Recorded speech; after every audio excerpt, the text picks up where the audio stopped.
I'd like you to embody your new reality right now. So your wish come true and experience it in every single way you are able.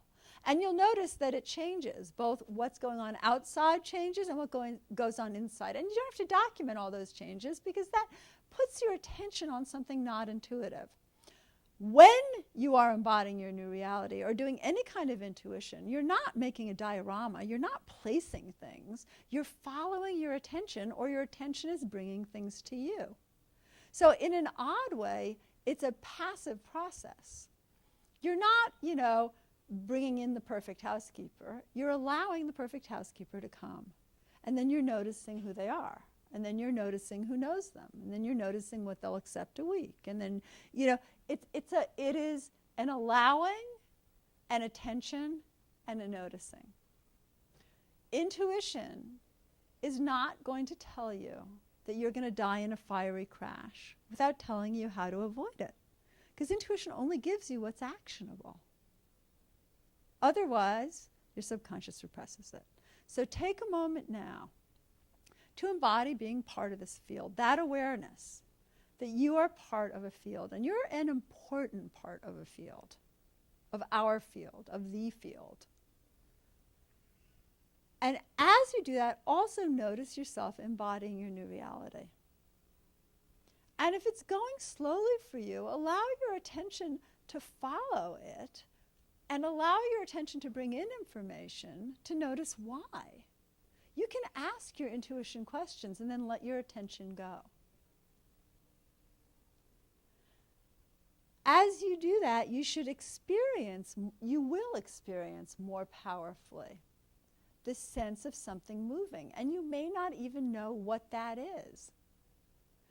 Often you get such a variety of shifting sensations, visual, thoughts, feelings, smells, tastes, country, languages, things you notice in the room.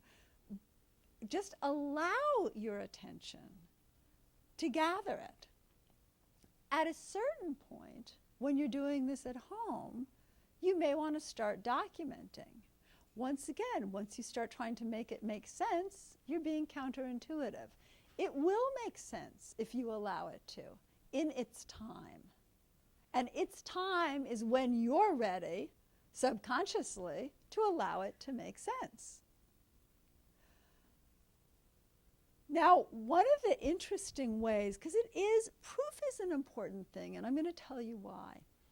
Proof is important because it allows you to engage your commitment. So as you're experiencing being part of the field, let's do a quick telepathy exercise.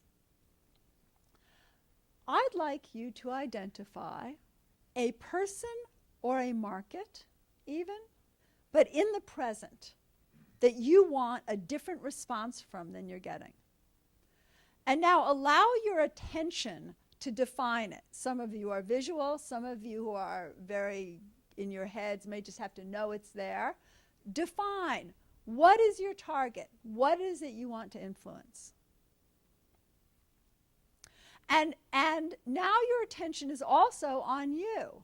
What is it that you have to embody, send, to influence that target?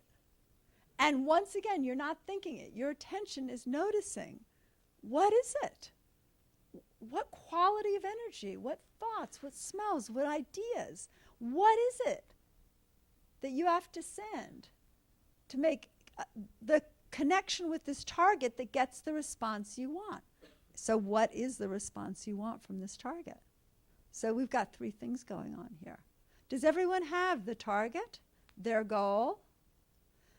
And once you go Zen, and you often know you're leaving your body and you're in that Zen-y kind of thought when your eyes roll up, you really want to try to keep your eyes level during these things, because it empowers all of your senses to send and all of your senses to receive information. So now I want you to experience the field, the target, the goal, your connection, and begin negotiating. And by the way, you can negotiate as you're drinking water, as you're doing dishes, as you're having an argument. All of these things happen all the time in nature simultaneously. So begin negotiating with this target. and negotiate in a way, and you'll be getting information from your target. You may get resistance. Most of you, if you have to negotiate telepathically instead of just telling them to clean their room, there is some resistance there. So negotiate with that resistance. Now, if one way isn't working, find something else in yourself.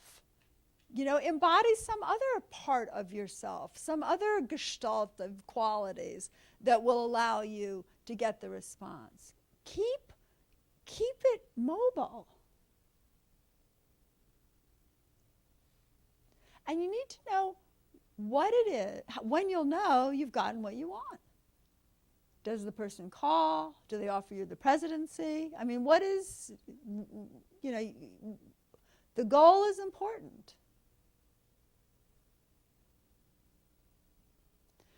Now, you're going to want to do this, if it's an important thing for you, many times a day, many times an hour even, and it should take you about 5 seconds each time you do it, once you get used to doing it. Because there's so much information bombarding a market or a person at any given time that in order to make an impression, you actually need to be consistent with it. Once, however, you consistently get the response you go for, you've convinced yourself, the hardest person to convince, that this is a useful tool, and then you'll use it naturally. My favorite phrase is, a good scientist is a skeptic who runs the experiment anyway. And telepathy gives good results, so it's a good experiment, especially for beginners, to run.